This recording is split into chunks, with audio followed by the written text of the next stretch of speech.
morning. This is Fighting Fear with Kevin Ashworth.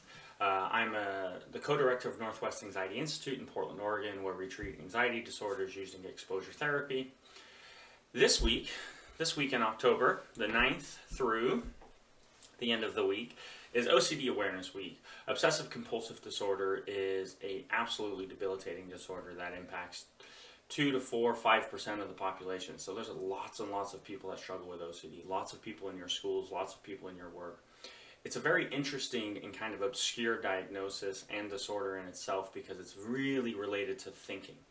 OCD is nicknamed the doubting disease because people that struggle with OCD really struggle with intrusive thoughts and being confused about their thoughts and being confused about what their thoughts actually mean. This is typically because those thoughts for people with OCD create and evoke emotion.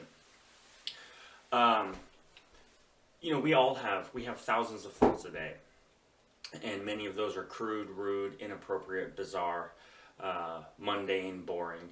And the presence of those thoughts is not, in fact, what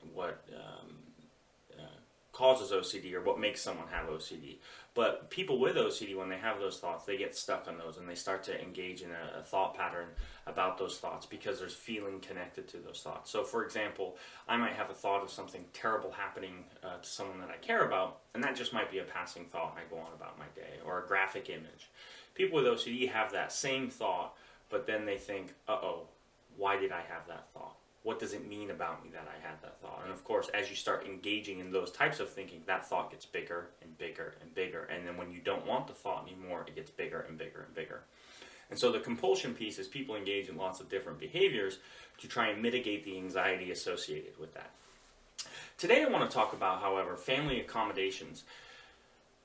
These behaviors don't occur in a vacuum, and people that suffer with OCD often have family members. They have children or their parents of children with OCD, and the diagnosis of OCD can be debilitating for everybody in the family. Many family members that I work with feel like they also have OCD because the parents are engaging in the compulsive behaviors, the loved ones are engaging in the reassurance seeking and following OCD's rules, and so it can be very debilitating, and the families don't really know what to do.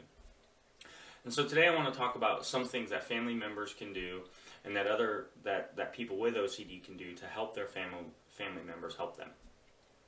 We know the first kind of strategy of helping individuals with OCD is try and remove yourself from your OCD. And so we think of OCD as a separate entity. And so we start having people talk about their OCD as if it is something separate. So for example, my OCD is telling me something bad will happen if I drink this cup of coffee. My OCD is telling me that I may harm my child by accident or on purpose. My OCD is telling me there's germs on my hands or that my house is contaminated. And so by doing that, it becomes easier for family members to fight the OCD and not accommodate OCD and love the individual. Because many times parents feel stuck, and understandably so. They see their child in absolute distress. They want to be helpful, and they know in that moment, if they do something, whether that's just opening the fridge for them or unwrapping a food packaging or texting back that reassurance text, that will help manage that distress in the moment. But what we know is that maintains the OCD over time. And so we spend a lot of time working with families first to really try and separate what OCD is and what OCD isn't, and understanding those behaviors, and so they do not accommodate them as much.